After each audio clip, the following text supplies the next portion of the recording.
The Transport Minister rolls out tough new measures under the Road Safety Amendment Act. That's our top story in the Barbados State Evening News Update for Tuesday, November 14. I'm Kmar Jordan. Good evening.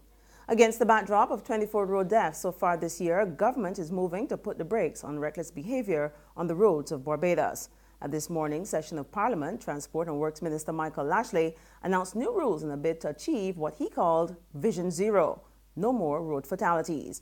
Road users, however, will face serious penalties that include hefty fines and imprisonment if they breach the Barbados Road Safety Amendment Act.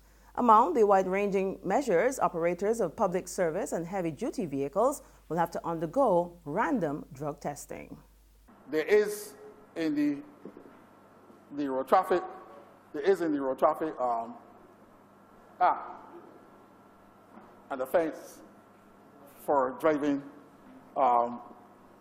under the influence.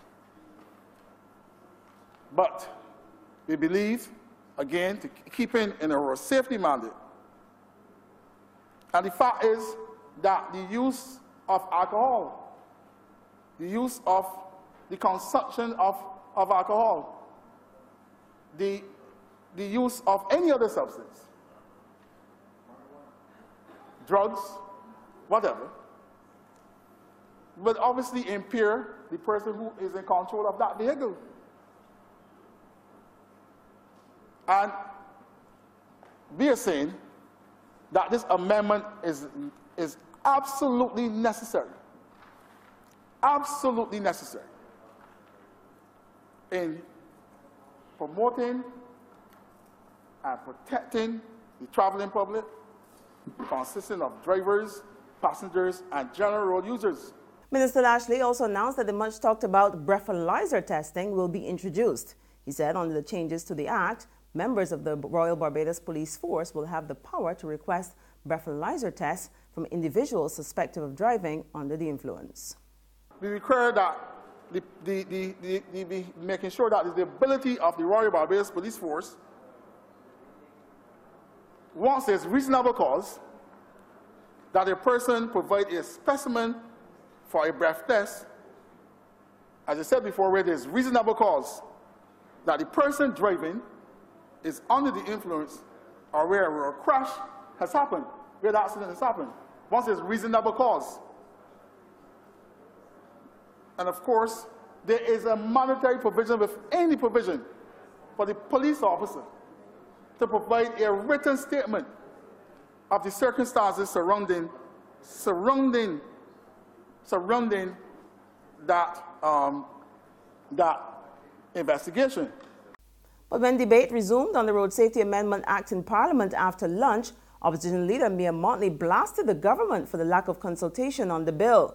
She argued that while there was no denying that the measures would improve road safety, government had failed to engage critical groups on the new measures which carry stiff penalties. We believe that we have a duty to consult stakeholders, to hear the views of stakeholders. They may or may not accord with our own views, but we have a duty to consult. Has the Bar Association been consulted on this Road Traffic Act yet? Have the multiple associations that are engaged in road safety, have they seen this final bill approved by the Cabinet? Have members of the insurance fraternity, the Insurance Corporation of Barbados, Sun General, United Insurance, Equity Insurance, the brokers, have they, consumers, CGI, have they, Cooperative General, have they seen this bill as structured? Have they been able to express whether or not the absence of bans as a result of breathalyzers tests being found positive is something that they would want? Because this bill seeks to just criminalize somebody. In other news this Tuesday, a 38-year-old female entertainer who is among a trio charged with connection with $625,000 worth of cocaine will spend the next 2 days behind bars.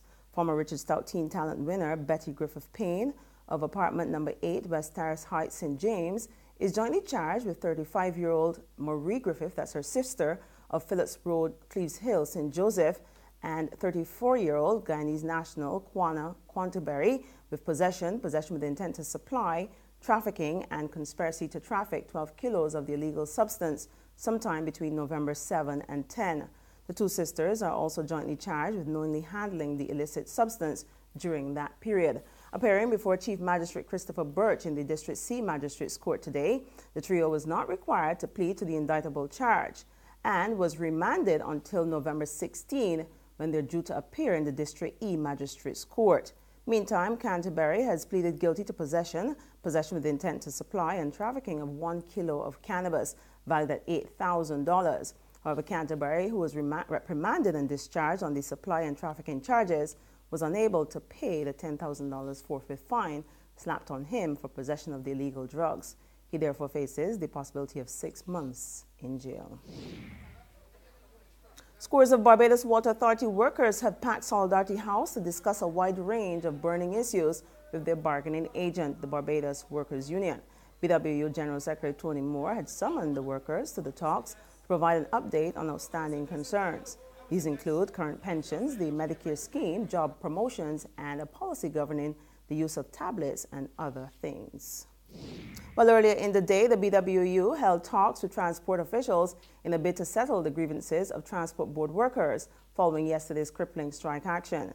As we hear in this report from our own Emmanuel Joseph, the union says the talks have been progressing well.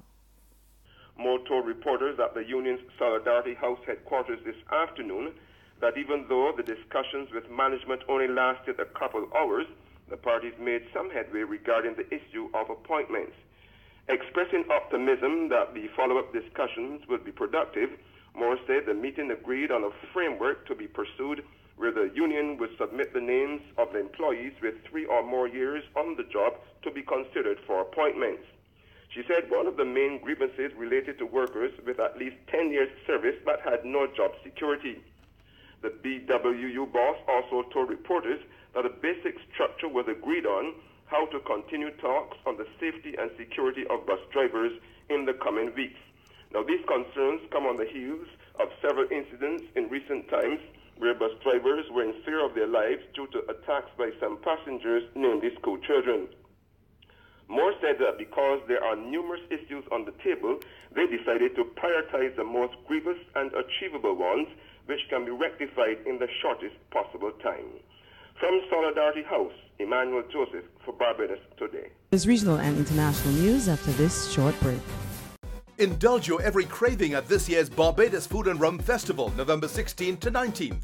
Thursday, the festival kicks off at Oyston's.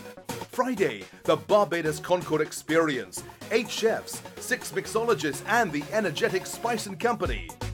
Saturday, taste the spirits of polo featuring Chef Jason Howard. This would not be Barbados without a beach party. Sunday, enjoy an impressive lineup of Barbadian entertainers at the Hilton for Feet in the Sand. And the weekend would not be complete without the Gourmet Safari Dinner Series at the Cliff, the Crane and the Tides. Remember, November 16th to 19th. Get your tickets at TicketPal box offices today.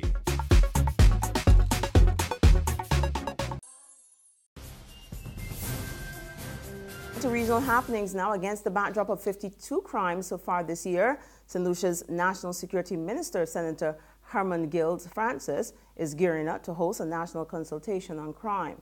November 24 is the date earmarked for the sit-down that is expected to include participants from the police department, lawmakers, advocacy officials, religious groups, business interests, and government officials.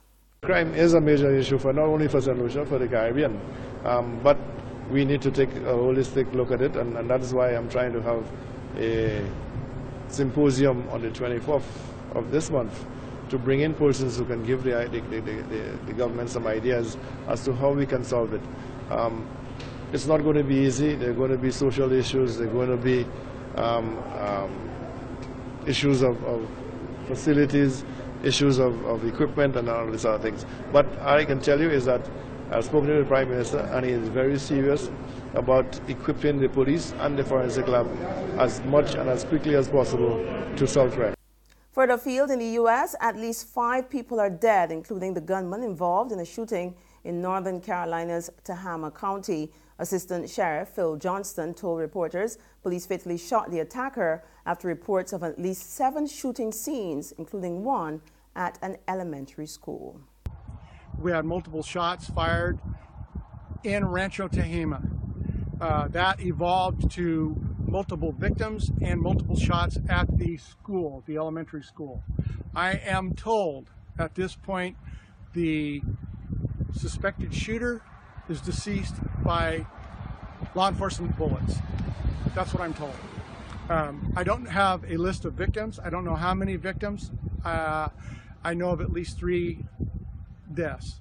And that's where we end our evening news edition. But for more, you can log on to www.barbadosday.bb. Remember, you can also subscribe to our e-paper or email updates, or you can like us on Facebook.